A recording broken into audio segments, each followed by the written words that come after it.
Some people move to the country for peace and quiet, but they forget what that really means. It means fresh air, yes, but also the smell of cows. It means open skies and the sound of livestock at dawn. See, where I come from, we don't chase perfection. We grow what's real. But sometimes, someone moves in thinking they can bend the land to their will. They forget this place has roots, deep ones. And when you try to tear up something that's stood for generations, well, the land pushes back. My name's Eli Monroe. I'm a farmer, a neighbor. And until last year, I thought I'd seen it all. But then she moved in next door. And that's when the real story began. They say peace is deceptive. You don't realize how calm your world is until someone walks in and starts rearranging the furniture. For Eli Monroe, that someone came wrapped in designer yoga pants and a smug sense of self-righteousness. Millersville, Colorado, was the kind of town you only read about in old Western novels. Rolling hills, sunburnt barns, and people who waved when they passed your truck on the dirt road. Eli's family had lived here for nearly a century. His great-grandfather cleared this land with calloused hands, and every generation since had added their own touch. Now, at 47, Eli ran the family cattle farm with the kind of steady rhythm only years of discipline could instill. He loved it. The creak of the barn door at dawn, the shuffle of hooves on cold ground, the way the fields came alive in golden morning light. Then came Golden Hills Estates. It was inevitable, he supposed. The city kept creeping outward like a slow flood.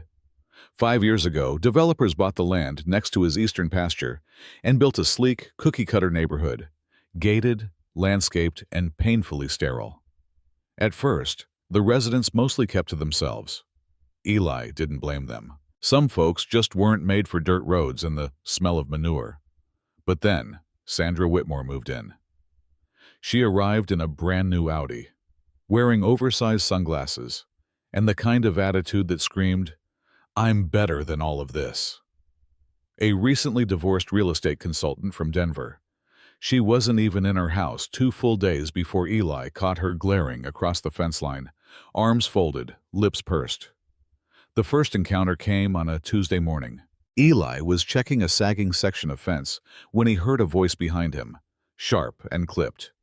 "Excuse me, are you the farmer?" Eli turned slowly, brushing his gloves against his jeans.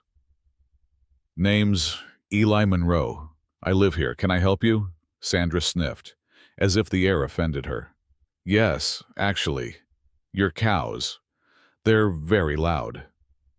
Eli raised an eyebrow. He glanced toward the pasture. 23 head of cattle grazed peacefully, lowing occasionally, just as they had for generations. "They're cows," he said simply. "Yes, well," she continued, "I paid good money to live in a peaceful community. I didn't expect to be woken up at 5:30 by whatever that sound is." Eli smiled, more amused than anything else. "That'd be a rooster, actually. Cows don't crow." Sandra stared at him, unamused. "I'm just saying. Perhaps you could keep them away from the fence line?" "It's a bit unsettling to see them so close to the property. They stare." Eli had heard a lot of things in his life. That was a new one. "They stare?" "Yes. Intimidatingly." He didn't respond, just went back to his fence, tightening the wire while she stood in awkward silence. That should have been the end of it. It wasn't. Within 2 weeks, Eli received a letter. Official stationery, HOA logo at the top. The language was formal, but the message was laughable. "Your livestock poses a visual and auditory disruption to the aesthetic harmony of the community. Please address this concern or risk further action." Eli nearly dropped his coffee. He didn't belong to the HOA. His land was privately owned and had been since 1933.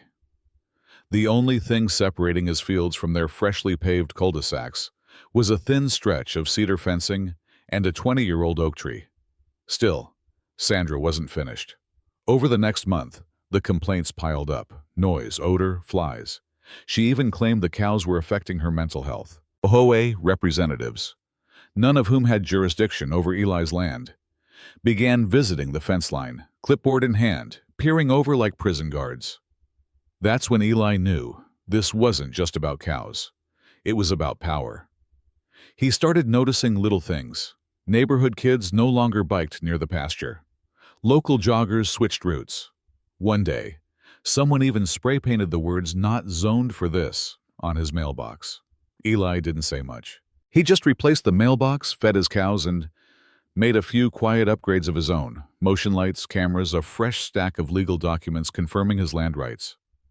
But one morning, as he sipped his coffee and looked out over his pasture, he noticed something that made him pause. There was a new sign nailed to the tree near the property line. In bright red letters it read, "Contaminated soil. Keep out." Eli stood there for a long time, cup cooling in his hand. This wasn't a misunderstanding anymore. It was a war. And Sandra Whitmore had just crossed the line. Eli didn't respond to the contaminated soil sign right away. He took it down silently, tossed it in the back of his truck, and went about his day like he always did. Morning feed, fence walk, supply run into town. But inside, a storm had started to build. That sign wasn't just a warning, it was an accusation. And more importantly, it was a lie. 2 days later, the real punch came. Another envelope from the HOA showed up in his mailbox, this time bearing more than just words. It included citations, 4 of them. Excessive noise from livestock, visual pollution from agricultural activity, unsecured perimeter fencing, failure to comply with community environmental standards. Eli stared at the paper, jaw tightening. It was absurd. His fence was solid, his animals were healthy, and his land wasn't even part of their precious Golden Hills Charter. These weren't violations. They were threats dressed up in legalese. Still, something about the 4th citation made him pause. Environmental standards? He called the county office and asked to speak with zoning. After a long wait, a bored-sounding clerk confirmed what he already knew. "No, sir," the clerk said. "Your land is agricultural, zoned and grandfathered. HOA regulations have no bearing. This isn't even a gray area. They're way out of line." Eli thanked him, hung up, and exhaled. He wasn't losing sleep over a fake fine, but it wasn't about that anymore. Sandra and her inner circle were trying to build a narrative that he was the problem, not the neighborhood's invasive growth, not the entitled attitudes of new residents, but him. That week, things escalated. He found a young man, early 20s, backwards cap, clipboard in hand, standing just a little too far inside his fence line. Eli approached calmly. "You're trespassing." The kid looked up, startled. Just taking soil samples. HOA request." "You planning to test the air too?" Eli said dryly. The boy hesitated, then backed away, muttering something about being just the intern. Word began to spread. A few longtime residents, folks Eli had known for years, started avoiding eye contact when he waved. Others whispered during grocery runs. The friendly, small-town warmth that used to color Millersville was starting to freeze. He didn't blame them. Sandra had been running a whisper campaign. In the Golden Hills Online Community Board, a thread titled "Cattle Crisis" had racked up nearly 60 comments. Eli wasn't a member, but a friend screenshotted the posts for him. They were filled with complaints about smells, alleged water contamination, even fabricated stories about children getting sick from airborne pathogens. Of course, none of it was true, but facts didn't matter when fear took hold. One morning, Eli found a note on his front gate. "Please consider relocating your livestock. This is not a rural community anymore." He held the paper in his hands, then folded it neatly and placed it under a rock. That night, he installed more cameras. And just like that, the line wasn't just metaphorical anymore. It was physical, a red line drawn across the soul of the neighborhood. Sandra wanted a fight. But Eli, he wasn't about to let his land, or his legacy, get bulldozed by a woman who thought community meant conformity. He was done hoping she'd stop. Now, He was preparing to make her wish she'd never started. The wind picked up on a Thursday evening, dry and mean, pushing dust in curls across the pasture. Eli stood by the barn, arms crossed, watching his herd. Something was wrong. The cows were clustered near the far fence, anxious, restless. A few kicked at the ground. Others paced in circles. Their feed bins had barely been touched. He checked the water lines. Nothing wrong. No broken valves, no leaks. But the tension in the air, the skittish behavior, it wasn't normal. Then he saw the signs. Literally. 3 of them, hammered into the fence line, just 50 yards from Sandra's property. Same obnoxious red letters as before, but this time bolder. Biohazard zone, stay away. Unsafe animal conditions, health risk. Pending investigation, do not enter. Eli's breath turned sharp. He yanked the signs out one by one and threw them into the bed of his truck. That's when he noticed the soil.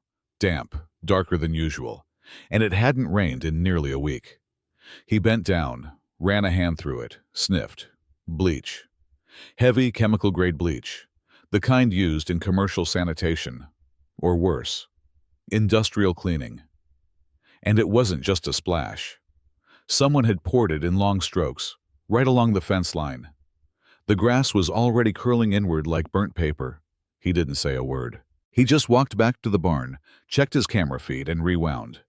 At 2:13 a.m., under a pale moon, a figure in a hoodie and gloves ducked under the fence with a jug in hand. The image wasn't crystal clear, but the outline, the walk, even the ponytail. Unmistakable. Sandra. Eli's hands clenched into fists. This wasn't neighborhood pettiness anymore. This was criminal. She had crossed a line, one that could have killed his animals and poisoned the land. He backed up the footage to a USB drive and called the sheriff's office. An officer arrived within the hour. Eli showed him the video, the contaminated soil, the discarded bleach jug he'd found not far from the tree line.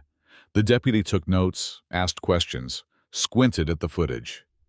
But when Eli mentioned Sandra by name, the deputy hesitated. "You sure that's her?" "I've lived next to her for 6 months," Eli said. "I know what she looks like in broad daylight and under moonlight." The officer scratched his neck.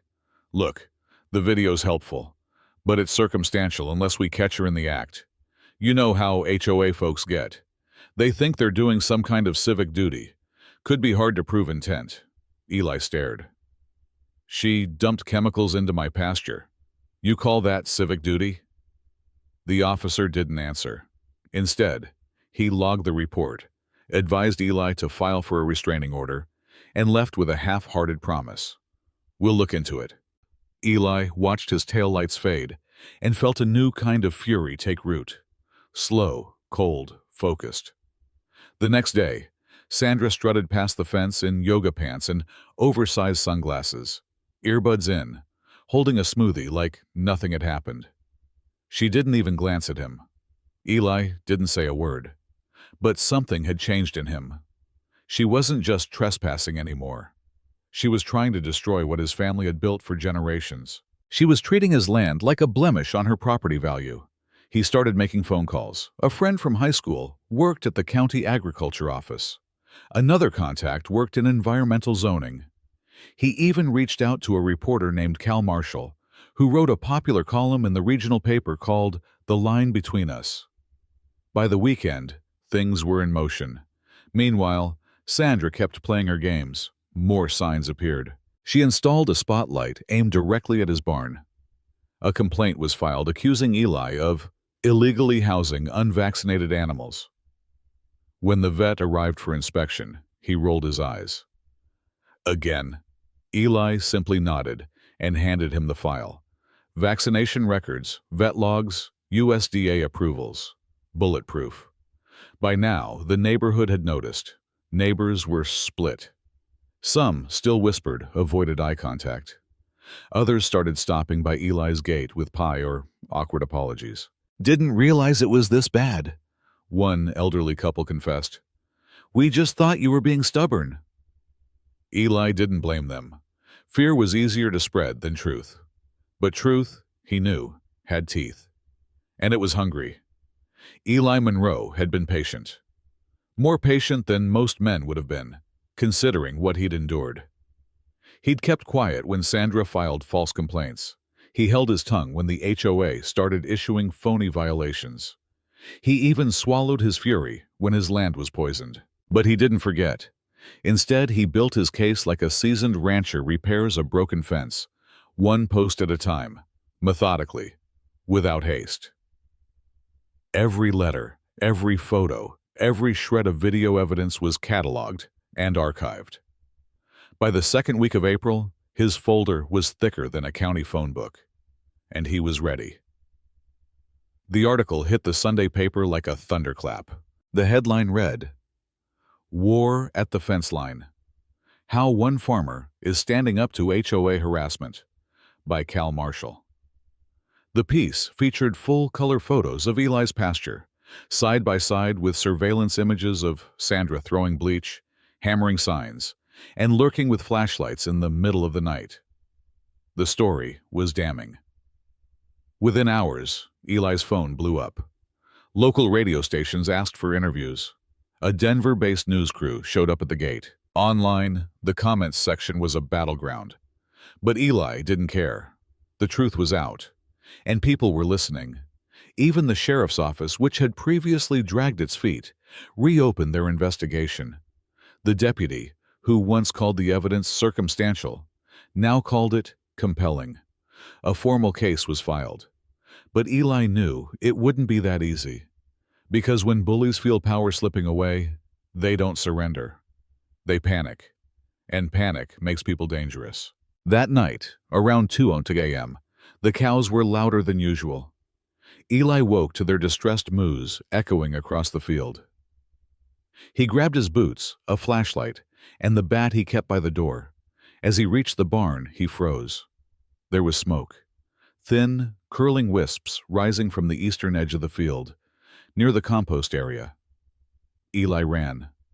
A small fire crackled in the corner where hay bales were stacked. Not large enough to spread fast, but deliberate enough to be deadly, especially if he hadn't gotten there in time. He grabbed the hose and sprayed the flames, coughing through the smoke. 10 minutes later, it was out. Then he saw it. Behind the stack, half hidden under a tarp, was a red plastic gas can. Empty. His blood went cold. He ran straight to the cameras. The footage wasn't even subtle this time. Sandra, hood up, gloves on, had snuck in through a side gate, dumped the gas, lit the edge, and walked away. No hesitation.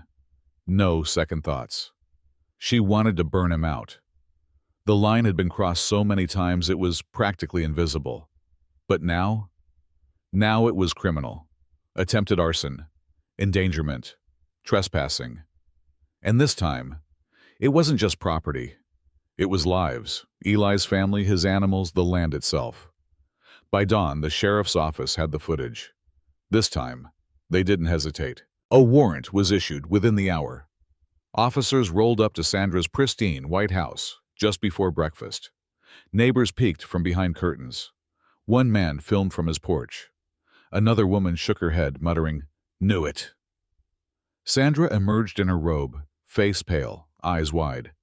When they read her the charges, she didn't argue, didn't scream, didn't even cry. She just went quiet. Eli watched from across the field as she was led into the cruiser. But he didn't smile. Not this time. This wasn't about revenge. It was about relief. About finally being able to exhale after months of suffocation.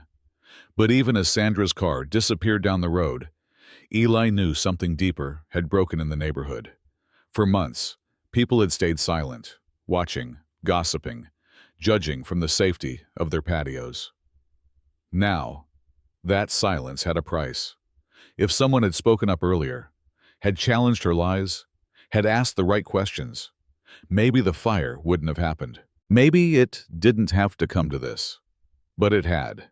And now, the fallout was just beginning.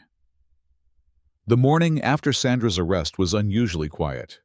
No lawnmowers, no kids biking in circles, No HOA volunteers with matching polos handing out warnings for unapproved porch furniture. Just silence.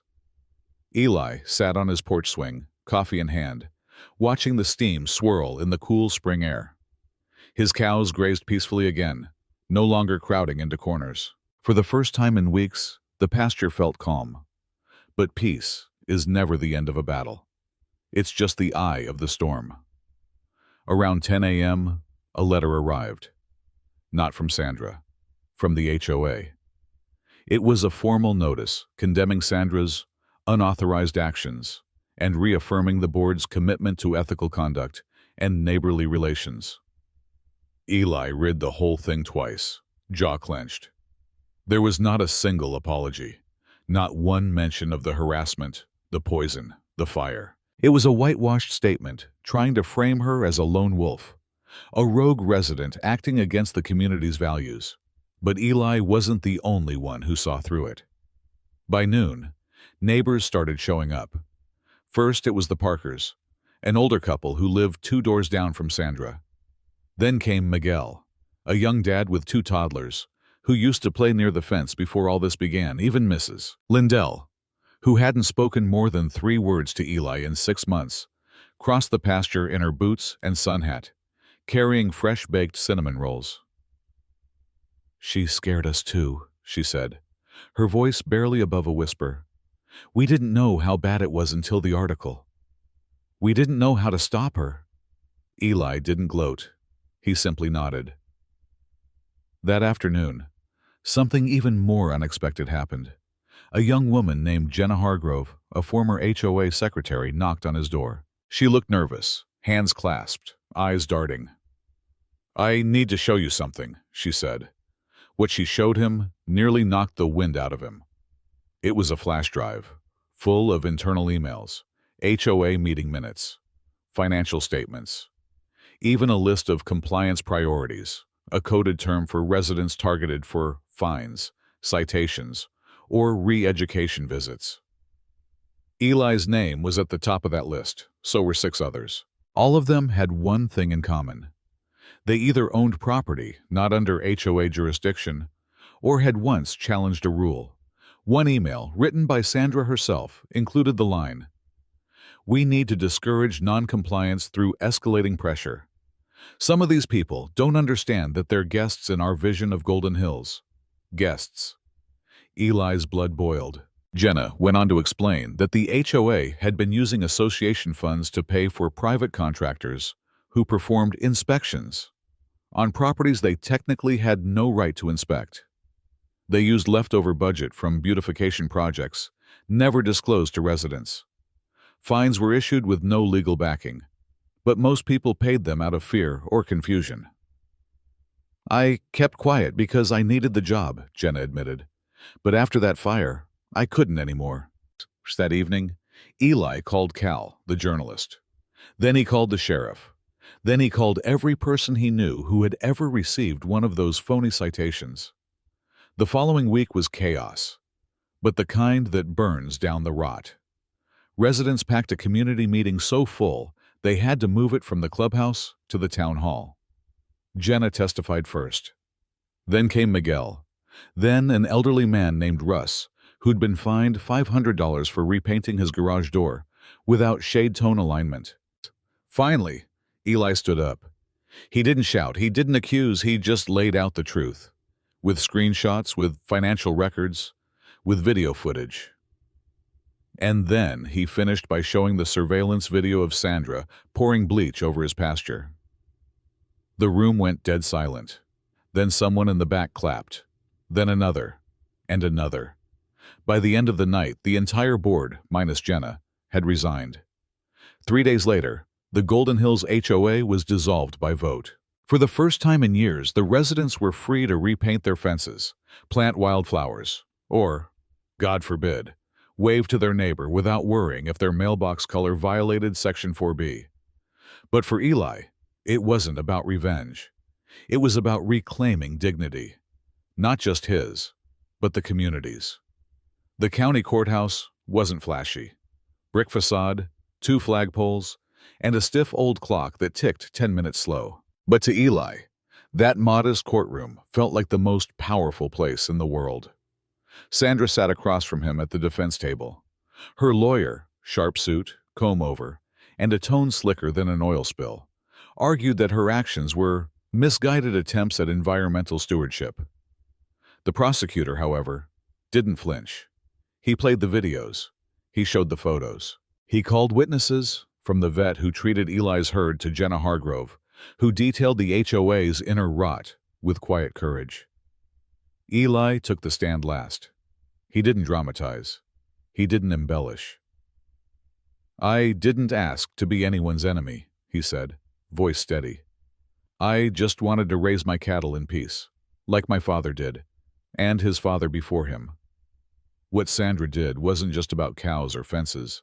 It was about power, about control, about someone deciding that their preferences mattered more than the people who were here first. If we let that slide, we lose more than just grass. We lose who we are. It hit the jury like a hammer. The verdict?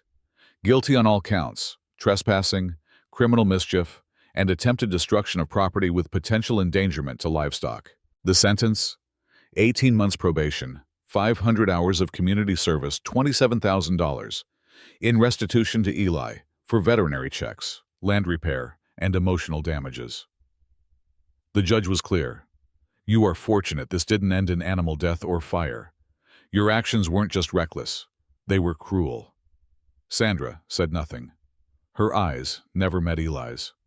She walked out of that courtroom looking smaller than she had ever seemed. But justice didn't feel loud. It didn't feel like victory. It felt quiet, like something heavy had finally been set down. Weeks passed. Golden Hills transformed.